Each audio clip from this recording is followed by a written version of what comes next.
আপনি কি ভাবেন কি না ভাবেন এটা আমার কোনো যায় আসে না। আল্লাহ সুবহানাহু ওয়া তাআলা কি বলেছেন এটি আমি দেখবো। আর যে সায়েন্স সম্পর্কে আমি অনেক কিছু জানি। তো এগুলো অস্বাভাবিক জিনিস না যে একজন ছেলের একজন মেয়ের প্রতি চাহিদা থাকবে। সহি আল বুখারি 3222 নম্বর হাদিস, আবু জার রাদিয়াল্লাহু তাআলা আনহু বর্ণনা করছেন যে জিবরিল আলাইহিস সালাম রাসূলুল্লাহ সাল্লাল্লাহু আলাইহি সাল্লামের কাছে এসে বললেন, আপনার উম্মত থেকে কোন ব্যক্তি যদি আল্লাহর সাথে শরীক না করে মারা যায়, আল্লাহ সুবহানাহু ওয়া তাআলা তাকে জান্নাতে দিবেন অথবা জাহান্নাম থেকে রক্ষা করবেন। মুহাম্মদ সাল্লাল্লাহু আলাইহি সাল্লাম তাকে প্রশ্ন করলেন, যদি সে চুরি ও জিনা করে? জিবরিল আলাইহিস সালাম বললেন, তবুও। এর মানে এ না যে চুরি ও জিনা করলে সে ডাইরেক্ট জান্নাতে চলে যাবে। যেটা আপনি বুখারীর ৭০৪৭ নম্বর হাদিস পড়েন, এখানে বলা হয়েছে যে শাস্তি প্রথমে পাবে, শাস্তির পর তাকে ক্ষমা করে দেওয়া হবে, সে জান্নাতে যাবে। তো হাদিসের ব্যাখ্যা এটা আছে যে সে কিছুকাল শাস্তি পাবে, তারপর সে জান্নাতে যাবে। অর্থাৎ সে অনন্তকাল ধরে জাহান্নামের আগুনে থাকবে না। অনন্তকাল ধরে জাহান্নামের আগুনে থাকবে তারা যারা আল্লাহর সাথে শরীক করেছে। যদি আপনি সূরা মায়েদার ৭২ ৭৩ নম্বর আয়াত পড়েন, এখানে আল্লাহ সুবহানাহু ওয়া তাআলা বলেছেন যে যারা আল্লাহর সাথে শরীক করবে, মুশরিক, তারা জাহান্নামের আগুনে চিরকাল থাকবে। আর যদি সূরা নিসার ৪৮ এবং ১১৬ নম্বর আয়াত পড়েন, আল্লাহ সুবহানাহু ওয়া তাআলা বলেছেন তিনি শিরকের গুনাহ, আল্লাহর সাথে অংশীদারিত্ব তিনি ক্ষমা করবেন না, এছাড়া তিনি যে কোনো পাপ ক্ষমা করতে পারেন। তার মানে এই না যে তিনি সব পাপ ক্ষমা করবেন, তিনি যদি চান তাহলে ক্ষমা করবেন। যেহেতু হাদিসে বলা হয়েছে আল্লাহ সুবহানাহু ওয়া তাআলা উম, যে আল্লাহর সাথে শরীক করবে না সে জান্নাতে যাবে। যদি আপনি মুয়াজ রাদিয়াল্লাহু তাআলা আনহুর হাদিসটা পড়েন, সহিহ বুখারী ১২৮ নম্বর হাদিস, ১২৯ নম্বর হাদিস। তো আমার প্রসঙ্গ এগুলো না যে কে জান্নাতে যাবে কে জাহান্নামে যাবে, এটা না। আমি যেটা বলতে চাইছি যে হাদিসের মধ্যে যে দুটি কথা আছে, যে দুটি পাপের কথা আছে, একটা হচ্ছে চুরি এবং একটা জিনা। আর এই দুটি পাপ এটা সিচুয়েশনের উপর ডিপেন্ড করে। ধরুন একজন ব্যক্তি সে এমন একটা জায়গায় আছে যেখানে যারা ধনী লোক তারা বেশি ধনী হয়, তারা দরিদ্রদের লুটে পুটে খায়, তারা জাকাত দেয় না। এরকম একটা জায়গায় যদি থাকে তাহলে দরিদ্ররা তো অসহায় হয়ে পড়বে, তাই না? সে নিজে তো কিছু খেতে পাবে না, তার সন্তানের জন্য তাকে কি করতে হবে? তার তো কোনো পথ নেই, তাকে তো সন্তান ক্ষুধায় কান্না করছে, তাকে কিছু খাওয়াতে হবে। আর লাস্ট শেষমেশ সে চুরি করবে, এটাই স্বাভাবিক। একই রকম যে একজন ব্যক্তি সে এমন একটা সিচুয়েশনে আছে যেখানে চারিদিকে শুধু জিনা হয়, আর সেখানে কোনো মেয়ে বিয়ে করতে রাজি না, এরকম যদি সিচুয়েশন হয়, অর্থাৎ সেখানে বিয়ে প্রচলন না, এরকম অবস্থায় যদি থাকে, তাহলে তাকে কি করতে হবে? সে তো কোনো উপায় পাবে না। আমি জিনা করার কথা অথবা চুরি করার জন্য আমি নির্দেশ করেছি না, অবশ্যই। আল্লাহ সুবহানাহু ওয়া তাআলা তিনি হলেন সব থেকে বেশি আত্মমর্যাদাশীল। তিনি যিনি তিনি এই জিনা অশ্লীলতা তিনি পছন্দ করেন না। শয়তানের প্রথম পদক্ষেপ কি ছিল? যদি আপনি সূরা আরাফের ২৭ নম্বর আয়াত পড়েন, সূরা আরাফের ২৭ নম্বর আয়াতে আল্লাহ সুবহানাহু ওয়া তাআলা বলেছেন শয়তান প্রথমে আদম আলাইহিস সালাম আর হাওয়া আলাইহিস সালামের কাপড় খুলে নিয়েছিল, তাদেরকে উলঙ্গ করে দিয়েছিল। প্রথম পদক্ষেপ ছিল অশ্লীলতা। অশ্লীলতা শয়তানের প্রথম মূল পদক্ষেপ। আর যা এখন স্বাভাবিক হয়ে গেছে, আমরা বিয়ে এবং জিনার মধ্যে পার্থক্য হারিয়ে ফেলেছি। যদি না হারিয়ে ফেলেই তাহলে একটা উদাহরণ দিলে আরো স্পষ্ট হবে। যদি আপনি বিয়ে করেন, আর বিয়ে করার পর যে আপনি এবং আপনার স্ত্রীর সঙ্গে যে সহবাস অথবা মিলন, এটা কি তখন হালাল না হারাম হবে? আপনি এবং আপনার স্ত্রী আপনারা বিয়ে করেছেন, সে অবস্থায় আপনাদের মধ্যে সেই সম্পর্ক হালাল না হারাম?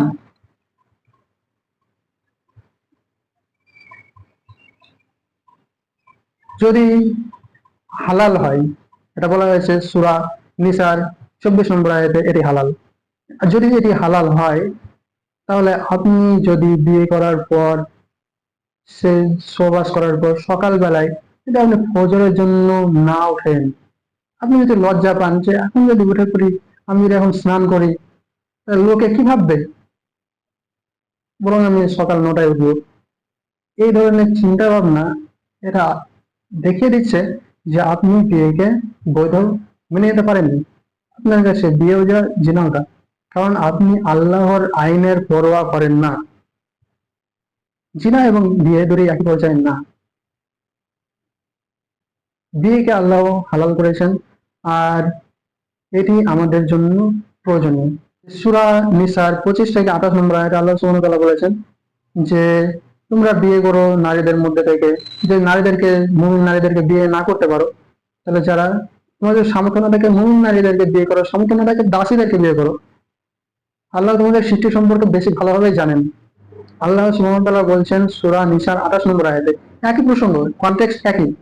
এখানে এসে বলছে আল্লাহ সুবহানাহু ওয়া তাআলা মানুষকে দুর্বল প্রকৃতিতে সৃষ্টি করেছেন। আপনি কি বিশ্বাস করেন না যে আল্লাহ আপনাকে এরকম দুর্বল ভাবে সৃষ্টি করেছেন, আপনার মধ্যে সেই চাহিদা দিয়ে দিয়েছেন? আবু হুরায়রা রাদিয়াল্লাহু তাআলা আনহু বলেছেন যে আমি ভয় করি যে আমি যদি অশ্লীল কাজে লিপ্ত হয়ে পড়ি। সহিহ বুখারী 5076 নম্বর হাদিস। মুসলিম শরীফের কয়েকটা হাদিস বলছি, হয়তো আপনার চিন্তা ভাবনা দূর হতে পারে। বিয়ে অধ্যায় 1402 থেকে 1406 নম্বর হাদিস। ঠিক আছে, তো 1402 নম্বর হাদিস কি বলছে যে একজন সাহাবা তিনি রাসূলুল্লাহ সাল্লাল্লাহু আলাইহি সাল্লামের কাছে এসে বললেন, হে আল্লাহর রাসূল, আমি নারীদের থেকে দূরে থাকতে চাই, আমি নিজেকে খাসি করে নিতে চাই, বন্ধ্যা হয়ে যেতে চাই। রাসূলুল্লাহ সাল্লাল্লাহু আলাইহি সাল্লাম বললেন, না, তুমি নিজেকে বন্ধ্যা করতে পারো না, এটা তোমার জন্য অনুমোদিত না। নারীর সংস্পর্শ ত্যাগ করা এটা হারাম। অন্যান্য সাহাবারা বললেন, যদি আল্লাহর রসুল তাকে অনুমতি দিত আমরা সবাই বন্ধ্যা হয়ে যেতাম, আমরা সবাই খাসি করে নিতাম নিজেদেরকে। আর সহিহ মুসলিম 1406 নম্বর হাদিস, যে একজন রাসূলুল্লাহ সাল্লাল্লাহু আলাইহি সাল্লামকে এসে বলল যে আমাদের স্ত্রীরা তারা ছিল ঘরে। তখন রাসূলুল্লাহ সাল্লাল্লাহু আলাইহি সাল্লাম বলল যে আমাদেরকে অনুমতি দিন যে আমরা নিজেদেরকে বন্ধ্যা করে নিই, খাসি করে নিই। কিন্তু রাসূলুল্লাহ সাল্লাল্লাহু আলাইহি সাল্লাম তাকে অনুমতি দিলেন না। বললেন তোমরা বরং করো, মোটা বিয়ে করো।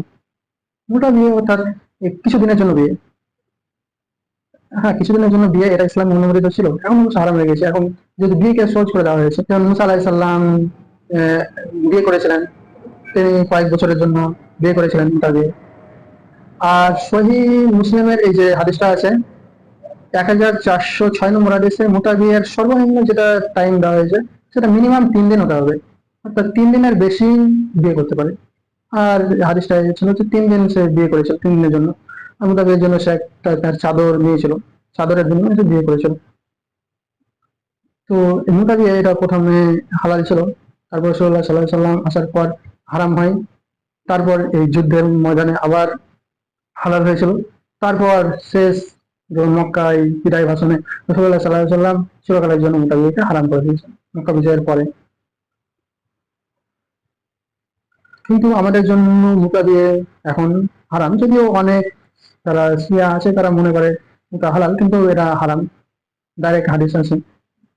তো আমরা মোটা বিয়ে হারাম, কিন্তু আমরা এখানে শিক্ষা নিতে পারি যে বিয়ের কতটা গুরুত্ব, যে আমাদের শারীরিক চাহিদা সম্পর্কে আমাদের জানা উচিত। যে আরেকটা হাদিস যেটা আমি বলিনি, মিডল ছিল 1403 নম্বর হাদিস। রাসূলুল্লাহ সাল্লাল্লাহু আলাইহি সাল্লাম একদিন তিনি একটা মেয়েকে দেখলেন, তারপর তিনি তার স্ত্রী জয়নব রাদিয়াল্লাহু তাআলার কাছে আসলেন এবং তার সাথে মিলিত হলেন। আর এরপর তিনি সেখান থেকে বেরিয়ে এসে সাহাবাদের কাছে আসেন এবং বললেন যে মেয়েরা আছে শয়তানের বেশে, যদি তোমাদেরকেও তাদেরকে দেখে তাহলে সে যেন তার নিজের স্ত্রীর কাছে গমন করে। এটা করে তার চিন্তা ভাবনা যেটা মনের মধ্যে তৈরি হয়েছিল সেটা দূর হবে। তো এখানে বোঝা গেল যে হাদিস সম্পর্কে যদি আমরা দেখি, তো এই যে শারীরিক চাহিদা এগুলো আমাদেরকে দেওয়া হয়েছে। সিচুয়েশন যদি খারাপ থাকে, যদি সেখানে সবাই অশ্লীল হয়, আর যদি সেখানে বিয়ে যদি কঠিন হয়, তো এটা স্বাভাবিক, এটা হচ্ছে জিনা সহজ হয়ে যাবে। এটা তো বাস্তব, আমরা এখন যে যুগে আছি সেখানে আমরা দেখতে পাচ্ছি। আর আমরা এখন দেখতে পাচ্ছি কতটা পরিমাণে প্রস্টিটিউশন বাড়ছে, প্রস্টিটিউশনের সংখ্যা বাড়ছে। আর গ্রামে গ্রামে ওয়াইল চালু হচ্ছে। এগুলো কি আমাদের জন্য না, যে প্রেম ভালোবাসা আমিও গেছে, এগুলো কি বোঝাচ্ছে? এগুলো কি আসলে, এগুলো তো জিনা। জিনা মানে কি? আর এগুলোকে আমরা, এগুলো আর বিয়ে আমরা কোনোটাই ডিফারেন্স করি না। এরাই আমাদের মধ্যে পার্থক্য, যে আমরা দেখি না আল্লাহ কি বলেছে, আমরা দেখে লাভ আছে? আমরা তো ভাবি যে পৃথিবীর জীবনই আমাদের জন্য, আমরা পৃথিবীর জীবনটাই সব ভুলে যাই। আর একটা কথা যে হ্যাঁ, এটা হচ্ছে প্রসঙ্গের কথা, যে একজন লোক যদি সে জিনা করে, যদি সে অবিবাহিত হয়, তাহলে তাকে 100 ঘা চাবুক মারা হবে। আর যদি সে বিবাহিত হয় তাহলে তাকে উম, রজব করে হত্যা করা হবে, অর্থাৎ পাথর মেরে তাকে হত্যা করা হবে। তো যদি সে অবিবাহিত হয় তাহলে 100 গাছ আগুন মারা হবে, আর অথবা তাকে দেশ থেকে বিতাড়িত করা হবে। তো এখন প্রশ্ন হলো যে সব থেকে কষ্ট কি হবে? অবশ্যই যাকে কষ্ট দেওয়া হচ্ছে, শাস্তি দেওয়া হচ্ছে, সেটা অবশ্যই কষ্ট পাবে, কিন্তু তার পিতা মাতা, তার আত্মীয় স্বজন, তারা কি কষ্ট পাবে না? তার বাবা অথবা তার মা চাইবে যে তার নিজের সন্তানকে মেরে ফেলা হোক, কিংবা তাকে দেশ থেকে তাড়িয়ে দেওয়া হোক। অবশ্যই যদি তার পিতা মাতা যদি উম, মুমিন হয়, যদি মুত্তাকি পরহেজগার হয়, তাহলে তারা অবশ্যই চাইবে যে তার ছেলে মেয়ে যদি অশ্লীল হয়, খারাপ হয়, তাহলে তাকে মেরে ফেলা যায়, তার কোনো যায় আসে না। কিন্তু যদি তার সন্তান যদি অনুগত হয়, যদি পিতা মাতার কথা শুনে চলে, যদি তারা কোনো মানুষের অভাব নষ্ট না করে, যদি মানুষকে দান করে, সাহায্য করে, এরপর যদি তারা অশ্লীলতায় লিপ্ত হয়ে পড়ে, এর মানে কোথাও একটা গন্ডগোল আসে। এর অর্থাৎ তার মানে সেখানে যেটা মানুষের বৈশিষ্ট্য সেটা তার থাকবেই। যদি বিয়ে না হয় তাহলে সে জিনা করবে, এটাই স্বাভাবিক। আর এটা হয় না স্বাভাবিকভাবে যে একটা ইসলামিক কান্ট্রি যদি কোনো রুল মেনে চলে তাহলে পুরোপুরি রুলে মেনে চলবে। সেখানে যদি এমন না যে সেখানে জিনার শাস্তি আছে অথচ বিয়ে সহজ নয়। যদি বিয়ে সহজ না থাকে তাহলে সেখানে যেখানে বিয়ে কঠিন সেখানে জিনার শাস্তি নাই, সেজন্য বিয়ে কঠিন। তো এটা এটা প্রসঙ্গের বাইরে যে যে দেশে কোনো ইসলামিক কালচার নাই সেখানে জিনার শাস্তি, এটা একটা মূর্খতার প্রশ্ন। দেশে কোনো ইসলামিক নিয়ম চালু করতে হবে, না হলে যেমন বললাম যে জাকাত দেয় না আর চুরির শাস্তি একরকম। তো এটা অনেক কথা বললাম, তো কথাগুলো যদি ভুল ভ্রান্তি হয়ে থাকে তো I apply for this, but you have to things about that matter if you read কোরআনের সূরা আরাফের 109 নম্বর আয়াতে আল্লাহ সুবহানাহু ওয়া তাআলা বলেছেন, আর তিনি তোমাদের জন্যই তোমাদের থেকে তোমাদের স্ত্রীদেরকে সৃষ্টি করেছেন যাতে করে তোমরা তাদের কাছে প্রশান্তি পাও। আদম আলাইহিসসালামের জন্য হাওয়া আলাইহিসসালামকে সৃষ্টি করেছিলেন, এর মানে প্রত্যেক পুরুষের জন্য প্রত্যেক নারীদেরকে সৃষ্টি করা হয়েছে। যেরকম উম, সূরা রুম আয়াত নম্বর 21 এখানে বলা হয়েছে, আর তার নিদর্শনাবলীর মধ্যে এই যে তিনি তোমাদের জন্য তোমাদের থেকেই তোমাদের স্ত্রীদের থেকে সৃষ্টি করেছেন যাতে করে তোমরা তাদের কাছে প্রশান্তি পাও। আর তিনি তোমাদের অন্তরে ঢেলে দিয়েছেন ভালোবাসা ও প্রেম, আর দয়া সৃষ্টি করেছেন রহমত। এতে নিদর্শনাবলী রয়েছে সেই কর্মের জন্য যারা চিন্তা করেন। আশা করি চিন্তা করবেন।